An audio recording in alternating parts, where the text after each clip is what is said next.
Assalamualaikum warahmatullahi wabarakatuh. Selamat datang dan selamat bergabung bagi rekan-rekan sekalian dan para hadirin. Alhamdulillahirabbil alamin. Assalatu wassalamu ala asrofil anbiya'i wal mursalin sayyidina Muhammad wa ala alihi washabihi ajmain. Amma ba'du.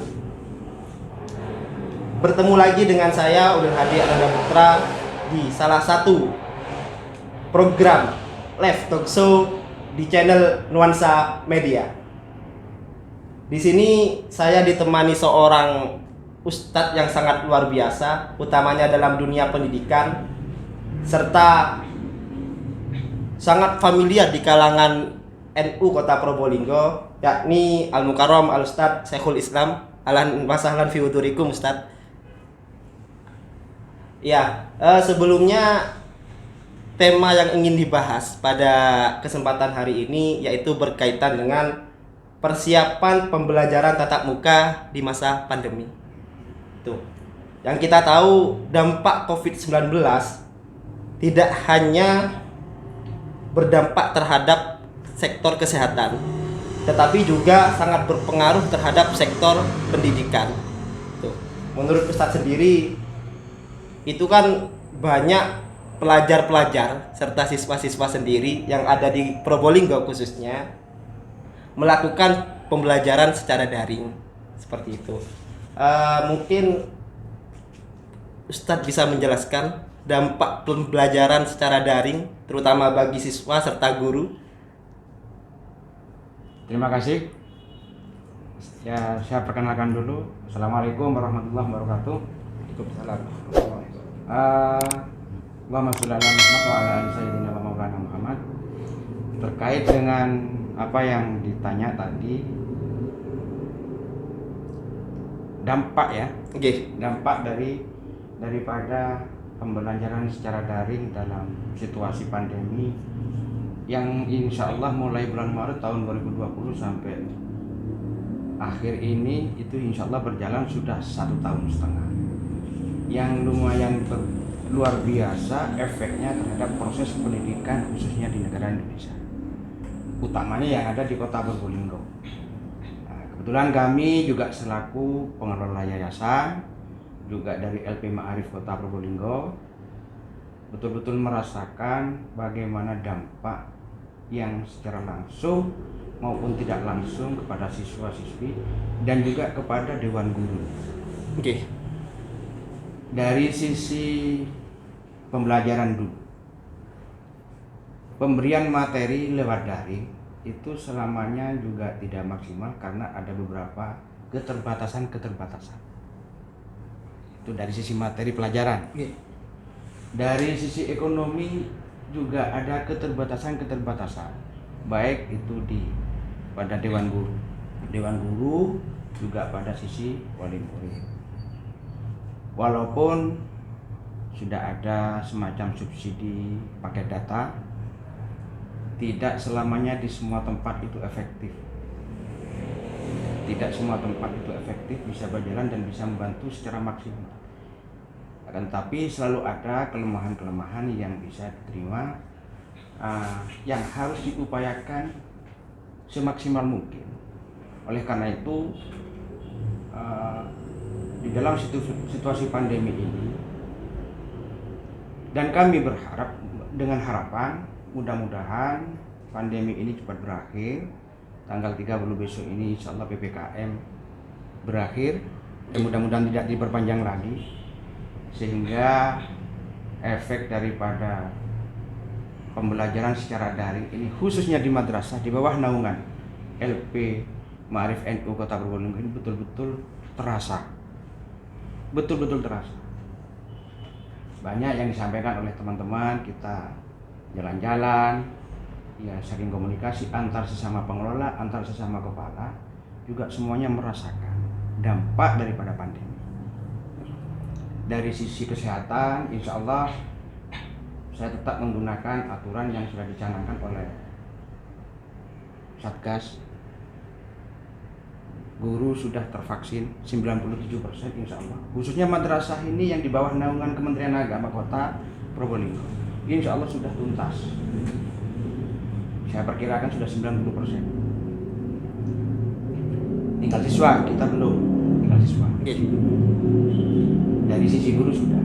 Dari sisi sosialisasi dalam hal tentang 3M, 5T, kita juga ke wali murid juga menyampaikan. Agar supaya apa? Kita sama-sama memahami dampak daripada COVID ini, sehingga nanti secepat mungkin perkiraan kami dari awal pandemi ini segera berakhir. Amin. Kita, Amin.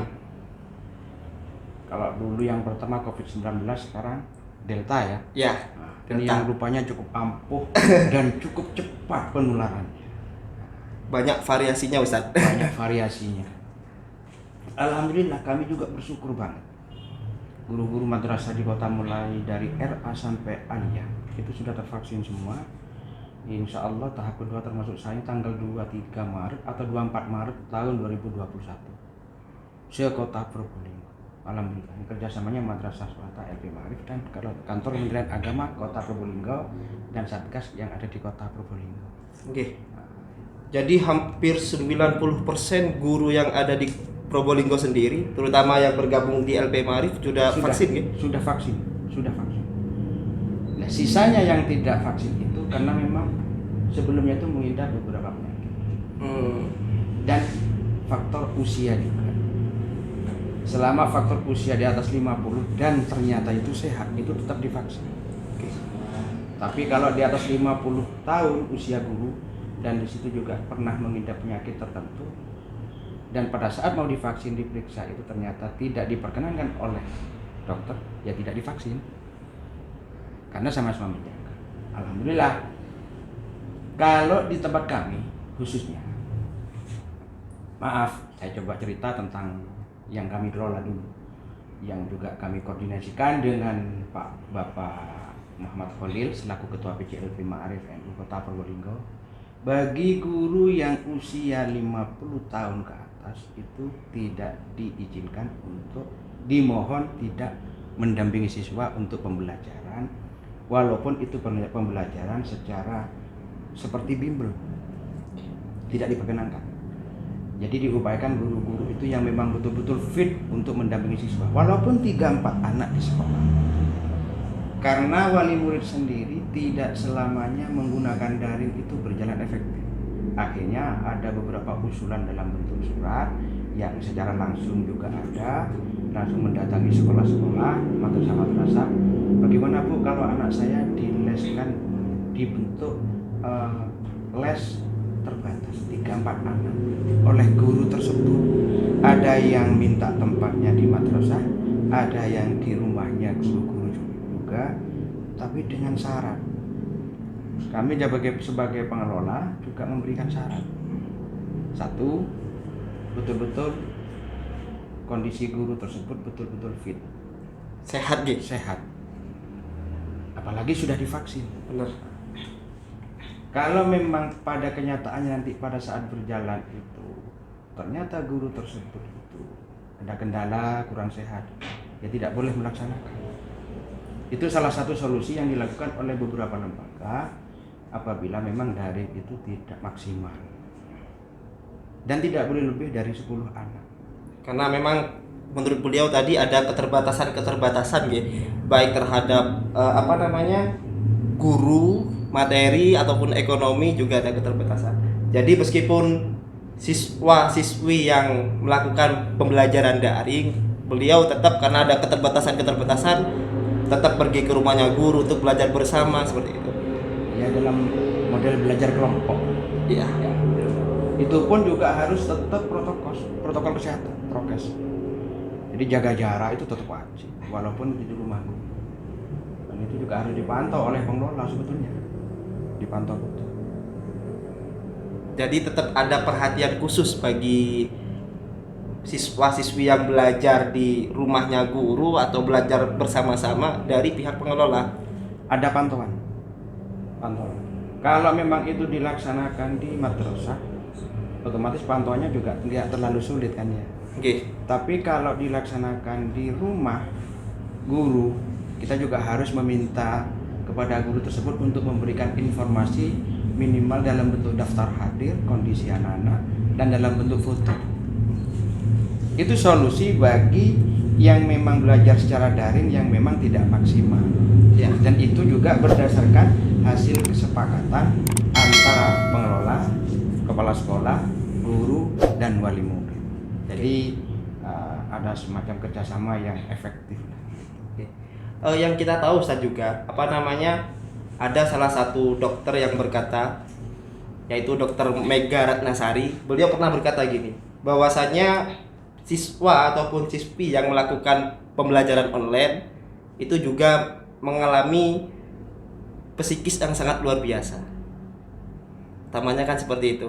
Jadi banyak siswa-siswi apalagi yang usia-usia belum dewasa ataupun remaja mengalami keberatan dalam masalah pembelajaran online, sehingga ini menimbulkan kesehatan mental. Menurut tanggapan Ustaz sendiri? Kalau menurut saya tidak jauh-jauh ke siswa ya, ke anak saya saja. Berjalan 1 bulan 2 bulan sudah protes. Artinya saya di situ mencoba untuk menganalisa. Di dalam ruang lingkup saya, kalau dalam Islam itu kan harus keluarga dulu kan begitu? Benar. Tuntunannya. Ya. Baru ke luar. Saya mencoba yang lingkup kecil keluarga saya, anak saya protes karena sudah merasa jenuh di kamar, bahkan sampai saya pindah ke halaman di taman untuk tetap pembelajaran secara daring. Ternyata memang muncul kejenuhan. Karena apa? Efek daripada pembelajaran secara daring itu siswa sudah awalnya saking asiknya lupa makan. Kalau belajar secara daring itu sambil makan, itu juga akhirnya juga kurang tepat. Berpengaruh terhadap etika gitu nanti. Berpengaruh kepada etika. Masuk belajar di depan guru sambil makan. Terus ada yang nyamil. Yang notabene kalau di kalangan Nahdiyin itu kan murid harus patuh, kan begitu. Oke, benar. Secara akhlak itu budi pekerti harus patuh. Di dalam taklim ta'alim kan begitu. Jadi salah satu efek yang cukup luar biasa. Itu cukup banyak. Dari sisi psikis juga efeknya juga ada. Dari sisi budi pekerti dan akhlak itu sudah mulai tergerus. Cara duduknya siswa, cara makannya siswa, cara penghormatannya bersalaman dengan guru itu sudah tidak ada. Bagaimana kalau siswa ketemu guru biasanya bersalaman secara berjejer, mencium tangan guru. Kalau secara daring tidak bisa, sudah mau salaman gimana? Itu efek yang paling terasa kepada seorang. Dan itu juga sering disampaikan oleh beberapa guru kepada saya selaku pengelola, dan saya juga di LP Ma'arif juga diskusi-diskusi itu. Oke. Kan jenengan kan memang aktif di LP Ma'arif selaku wakil juga gitu di LP Ma'arif Kota Probolinggo. Banyak kan sekarang siswa ataupun siswi yang belajar online tetapi dikerjakan sama orang tuanya. Jadi tugas-tugas anaknya malah main, orang tuanya yang kerjakan. Mungkin dari LP Ma'arif ada solusi tersendiri dari LP Ma'arif itu sementara ini diskusi itu sudah berjalan. Dan itu sudah ke teman-teman sesama pengurus, itu sudah tersosialisasikan.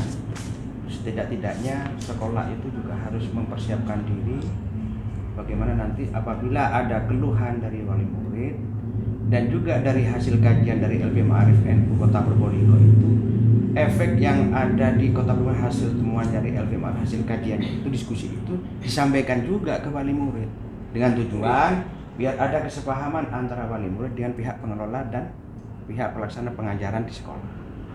Jadi ada kesepahaman bagaimana menghadapi situasi ini biar tidak intinya ada titik temu bahwa proses secara daring itu efeknya ini kan begitu. Okay. Otomatis karena daring itu sendiri ada keterbatasan juga dan hampir mayoritas itu juga dibimbing oleh orang tua. Kalau si bapak kerja tidak masalah, si ibu. Kalau bapak dan ibu bekerja, siapa yang membimbing? Ini lebih banyak ibu-ibu, jangankan kok kerja di cari-cari penghasilan ya, masak pun kadang-kadang sudah terkendala. Sehingga banyak keluhan dari wali murid itu, aku gak isoan, saya itu tidak bisa, lebih banyak membantu anak saya sehingga saya begini, macam-macam sudah. Banyak, hampir mayoritas keluhan itu hampir setiap hari. memang dari keluhan orang tua tersendiri gitu. Ada. Dari Akhirnya kami di sekolah kami juga mengadakan semacam angket dari sisi MI, MTS dan MA. MI itu 89% itu menghadapi tatap muka.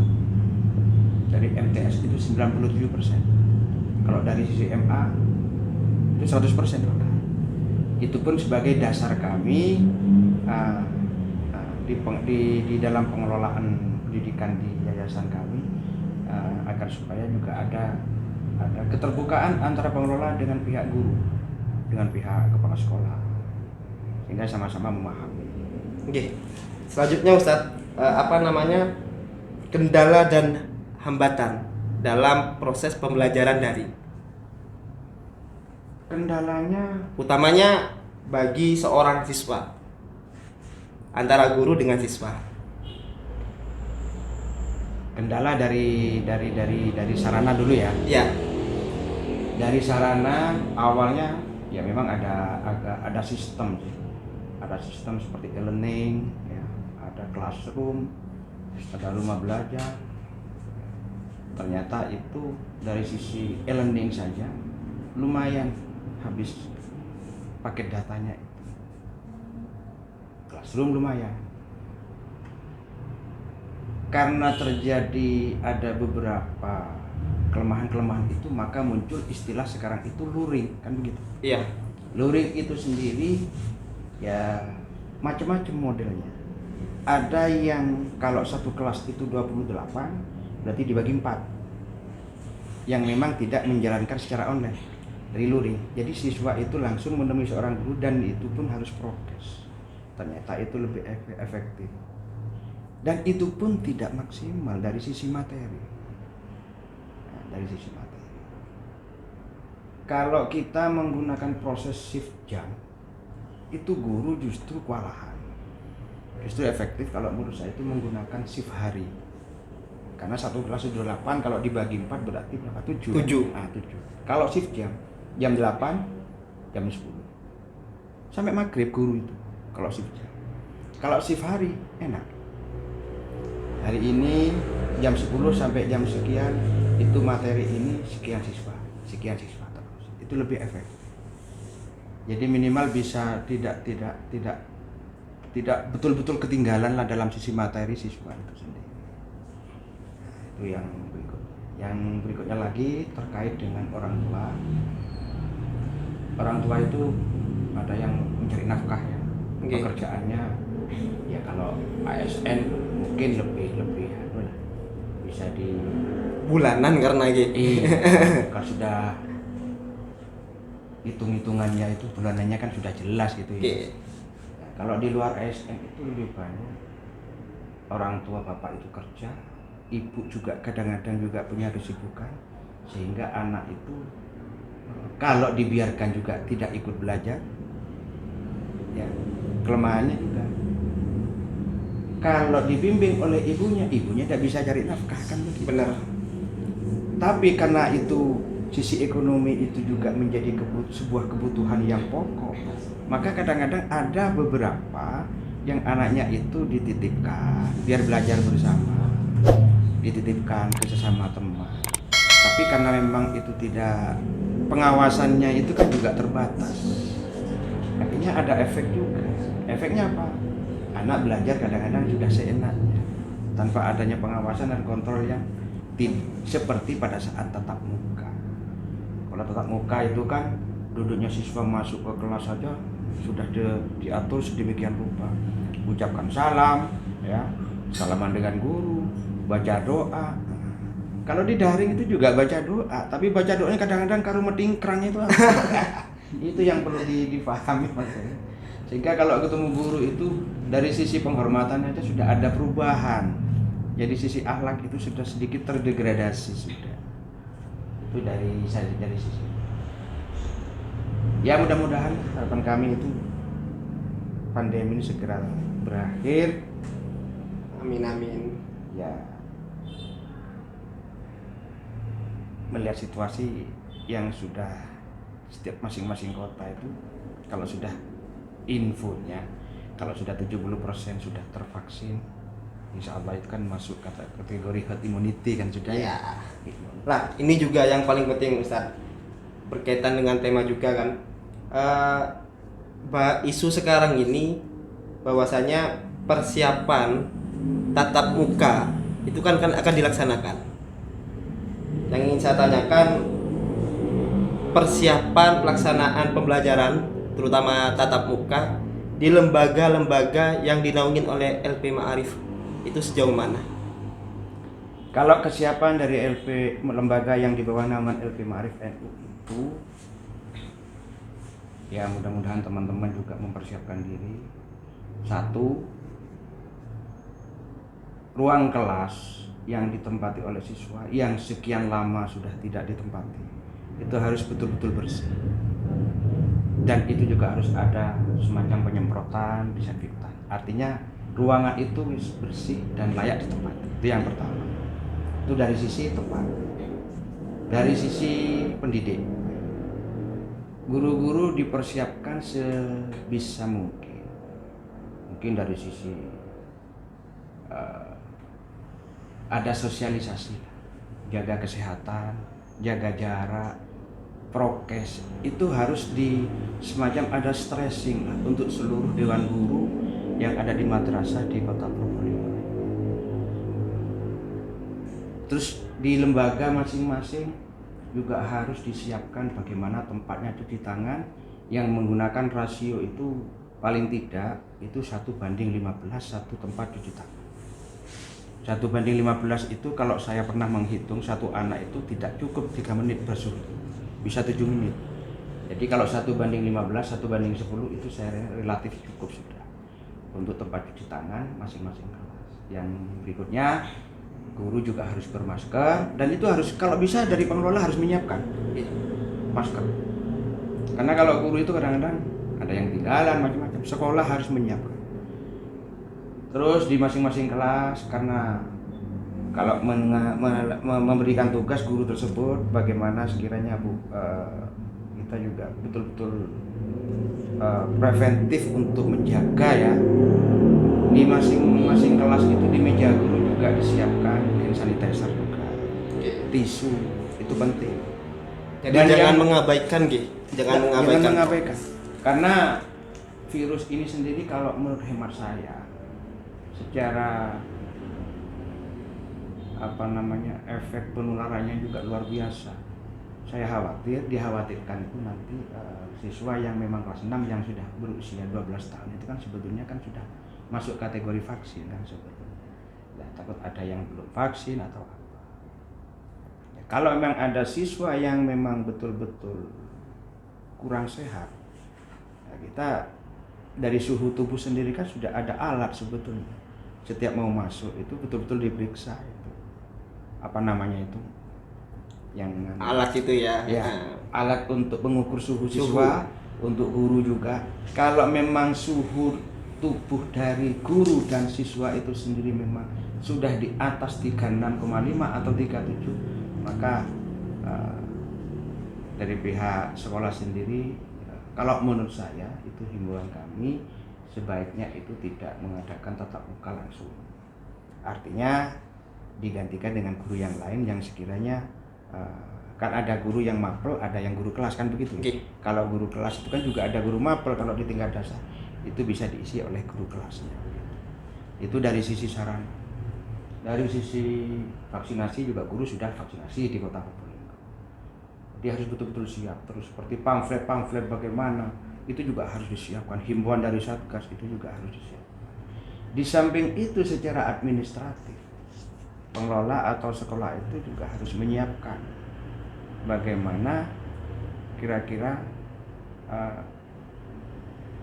keinginan dari wali murid secara persentase untuk tatap muka itu juga harus punya dasar sekolah itu. Kalau persentasenya sudah di atas 50%, 60%, 70%, ya mungkin bisa dijalankan. Kalau memang PPKM sudah selesai, itu sebagai dasar. Sehingga persiapan sekolah itu betul-betul matang mulai sekarang, dari sisi kebersihan, dari sisi gurunya, dari sisi sarananya, semuanya harus betul-betul siap. Semproti semua sudah. Disinfektan. Pakai yang memang ada disinfektan yang memang herbal seperti Sanivir. bukan disinfektan seperti menggunakan campuran insektisida. Lain gitu. Itu justru menimbulkan.